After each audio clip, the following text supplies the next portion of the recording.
guys, welcome back to Life with Mrs. B and welcome back to another episode of Foodie Friday.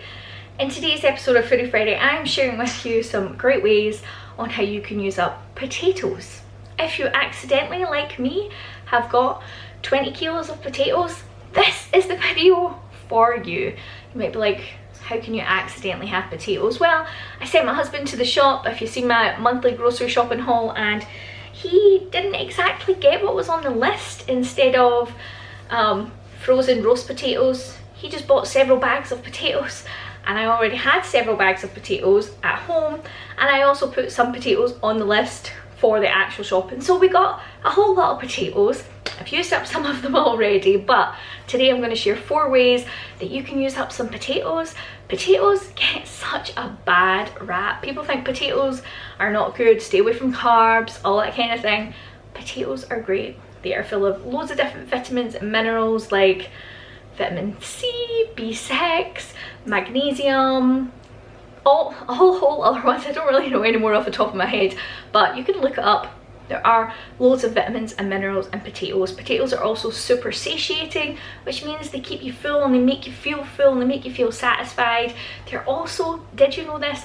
Potatoes can also help with the chemicals in your brain like dopamine and serotonin, and I think that's why mashed potatoes, chips, all that kind of thing are like a comfort food.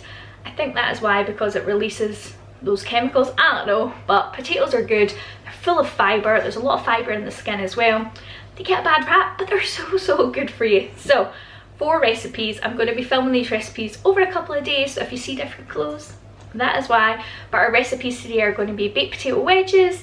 I've also got twice baked potatoes. They are so good. Or loaded baked potatoes, whatever you want to call them. I also am going to do some mash for the freezer.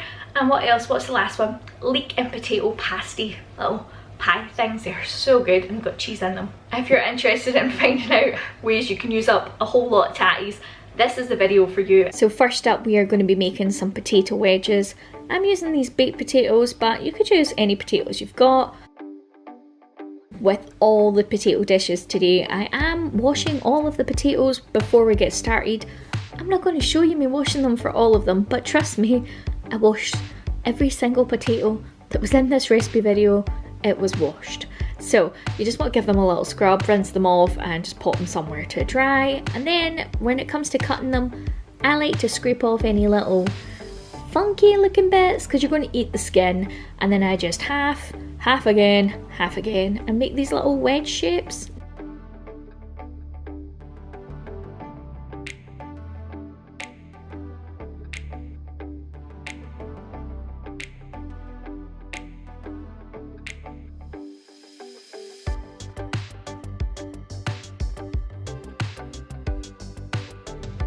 And then I pop the potatoes on a plate, and you're going to stick them in the microwave for 5 minutes, and this is going to like steam them so the cooking process gets started and they don't need to spend as long in the oven. This is how they looked after 5 minutes in the microwave, almost the same. I'm just going to pop them onto a baking dish or baking tray lined with some parchment paper. I like to drizzle a little bit of olive oil on mine. I did a couple of capfuls, but you do however much you want. And then I just smush them up with my hands. Yes, they were warm, but I'm like Nigella Lawson. I don't feel nothing in my hands, you know, it doesn't bother me. And then seasonings on these ones, we did onion powder, salt, pepper, and some paprika. I would have liked to have done garlic, but I didn't actually have any garlic powder, so just work with what you got. This is what they looked like before they went in the oven. And then I also made some other ones with some korma curry powder. These ones were delicious. And I just cooked these at 200 degrees centigrade for about 20-25 minutes. And this is how they turned out. Some of them were a little crispier than others, shall we say. But you know what? They were still good. So moving on to the twice baked potatoes, or the loaded baked potatoes, whatever you want to call them. We are going to start off with some medium-sized potatoes. You don't want those little dinky ones, they're too small, and also you don't want the big ones because they're too big. Now, the method we're going to be doing here is an idea I got from Cowboy Kent Rollins. He has a YouTube channel which is amazing, and I tried this for baked potatoes and it was fantastic. So I started just by taking off the little funky bits that I didn't want, again because you're going to be eating the skin. And then you're going to take a fork and stab your potatoes all over. Really try and get in deep, like don't just pierce the surface. And then we're making a brine. It's kind of a brine. You're going to need 1 cup of water and 4 tablespoons of table salt. I know that's a whole lot of salt, but you're not actually really going to eat that salt, if that makes sense. And you're just going to mix it up in a bowl, and then you're going to take your potatoes and like give them like a little baptism. You're just going to like dunk them in, swish them about a little bit, and that's you. Take them out and just put them on something to drain. Cowboy Kent Rollins suggested kitchen roll, paper towels. I haven't got none of that, so a tea towel it is in my house. And then we're going to stick them in the oven quite high, about 230 for centigrade ovens or 450 Fahrenheit for about 40 to 50 minutes. And then this is what they look like once they've came out. And you just want to put a little bit of olive oil on each potato. You really don't need much, like don't put a lot on it. And I just like to use these green tongs that I've had for about 20 years, and I just smush the potatoes about so that they all get covered. There was enough oil on the pan to like do the other side, so I didn't need any more. And then some salt, and then you just put them back in the oven for 10 minutes. Cowboy Kent Rollins says as soon as your potatoes come out of the oven, cut them open and let the steam out, so that they don't go soggy, but I'm not sure. But I just do what the cowboy tells me. For the filling for our twice baked potatoes, I took 2 onions, pretty finely chopped, along with a head of broccoli. I know that's maybe a bit random. Personally, I normally do chopped spinach, but I didn't have any chopped spinach, so again, I'm working with what I've got. And I just fried these off for a couple of minutes, and then this is what they looked like once they've been cooked. And then you're going to add in a tin of chickpeas. These had been drained and rinsed already. And then you're going to take your potato masher and you're going to mash up your filling before you put the insides of your potatoes in. I find it just helps it get really smooth, and so there's no big chunks. And then my kids eat these and don't know there's any vegetables in it. So that's what they look like after they've been mushed up for a little bit. And you've already split all your potatoes in half. You're going to take a little teaspoon and you're going to scrape the insides of the potatoes out and put them into your pan. Now you want to make sure that you leave like a little wall. Look at me smelling, haha. But you want to leave like a little wall, a shell of potato in there, and that just helps your potato not rip, because the potato skins are pretty flimsy. So this just helps them not to rip, and then you did all that work for nothing. So that's all the potatoes. That's a lot of potato halves, isn't it? That's a lot of potatoes. So I put them on these pizza pans, and you've already put your insides in, you mash it up, and that's it really.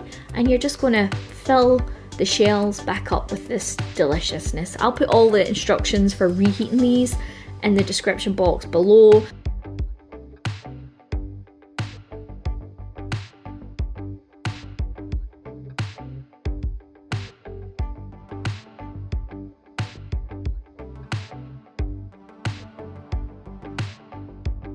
This next one is the mashed potatoes. Now, I would suggest when you boil your potatoes, so you've peeled them and chopped them, chop them into even sized pieces. This is Thomas, my husband, did this, and you know, God loves a trier and all that jazz. So once your potatoes are cooked, you're going to add, these are our things we're going to be adding in to make them delicious. So we've got soft cheese, salt and pepper, or cream cheese if you're American, and also some butter. This is dairy-free butter, it's just what we like. So my top tip for the softest, fluffiest, unlumpy mash, lump-free mash, is to mash your potatoes before you add any of the good stuff in.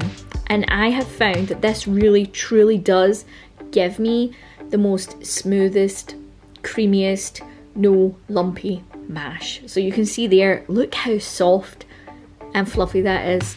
And there's no lumps in it. It's so good. You don't need a metal potato masher, you don't need a KitchenAid. You just need to do it without adding any of the good stuff in. And then once it's all mashed, then you're going to add in the good stuff, as I said.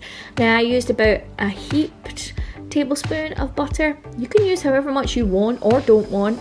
And then you're going to add in your soft cheese and your salt and pepper. Mix it through, and look at this. These are like whipped. These are like whipped potatoes. So we ate about half, I want to say about half of that bowl of potatoes for our dinner, and then the leftovers, I just pop them into a Tupperware box, then close it up. And this is quite smart because you've cooked once, but you're going to eat twice. I would say I've probably got enough potatoes left, maybe to top a cottage pie.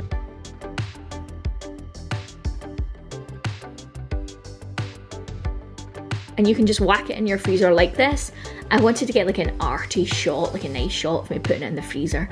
But I opened up the freezer and I was like, okay, there's nowhere for these potatoes to go. So I put them in the chest freezer instead. This chest freezer is indeed in my cupboard, my coat cupboard. But you know what? You make do with what you've got. That's like the theme of this video. These are some things Thomas got reduced that apparently I wanted to show you. And Thomas made meatballs. Apparently I wanted to show you that as well. Next up we have some cheese, leek, and of course potato pasties. I started off by peeling and chopping 3 small to medium potatoes and 1 large leek. Then I just boiled the little potato cubes for a few minutes. It was maybe about 4 or 5 minutes. You don't want them soft, otherwise they'll go mushy inside your pasty. And I sauteed the leeks in this pan for the same amount of time the potatoes were in the water, just with some butter. And then once the potatoes are that soft but not like mushy, chuck them in with your leeks and just mix it through.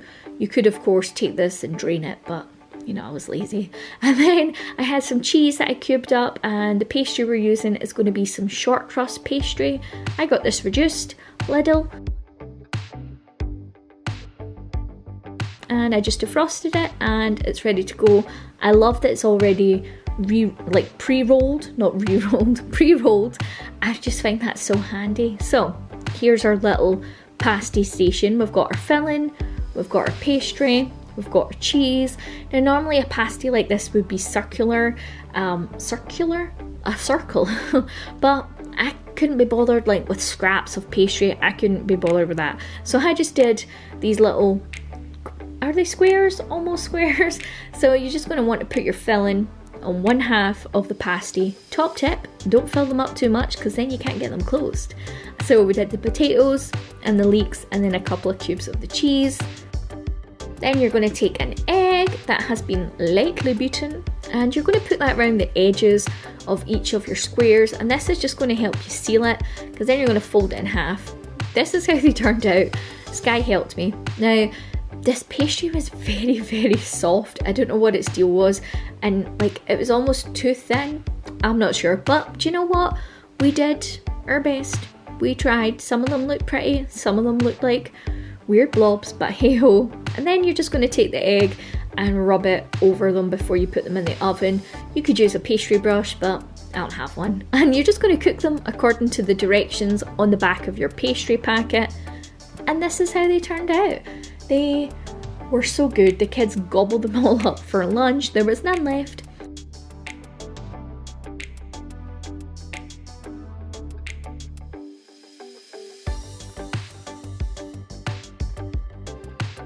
I hope you enjoyed this video, guys. Some good ways to use up potatoes. Potatoes are also really cheap, so I'm filling.